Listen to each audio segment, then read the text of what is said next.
Махаббат ертегісі 46 бөлім. Бүгінгі бөлімде өте қызықты кадрлер болады. Себебі тіпті барлық адамның көзінше Жанпиза өзінің жасауын көрсетіп жатыр. Яғни қолдан тоқылған қолармалдар, кестелер, өте әдемі бұйымдар. Бірақ Махир көріп қалып, неге оны барлығына көрсетіп жатырсың? Жүр, оны алып кел, бөлмеге апар дейді.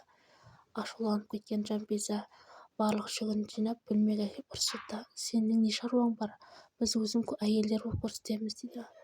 Ал Сәлім болса өз үйінде Жайланды ұстап отыр. Яғни Жайланға не үшін қашып жүргенін, ақшаны қайдан алғанын, анасының не үшін екеуі жоспарлап қылмыс жасап жүрген барлығын біліп алған. Сол үшін де сол жоспарларын Махирге айтам деп қорқытып отыр.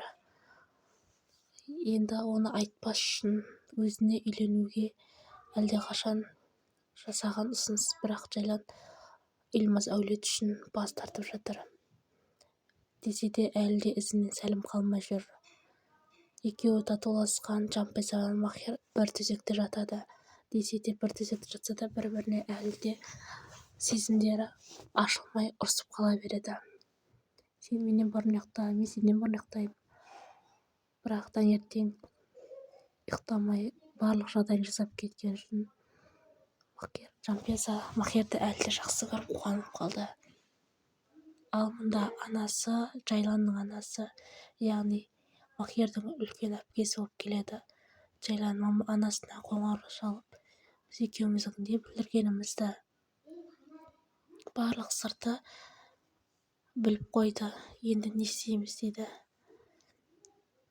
Кемпір болса әлі ашулы, үйіндегінің барлығы көңілді, тек кемпір ғана барлығын қырып жойып, қызметшілеріне дейін қырып жойып жүр. Неге әңгімелерің бітпейді екен, жұмыстарын жасаңдар деп айқайлап кетті. Перманның көңілдесі сыртта жалғыз өзі шай ішіп отырған кезде қасына Септі келіп, маған купеден пал ашып бер дейді.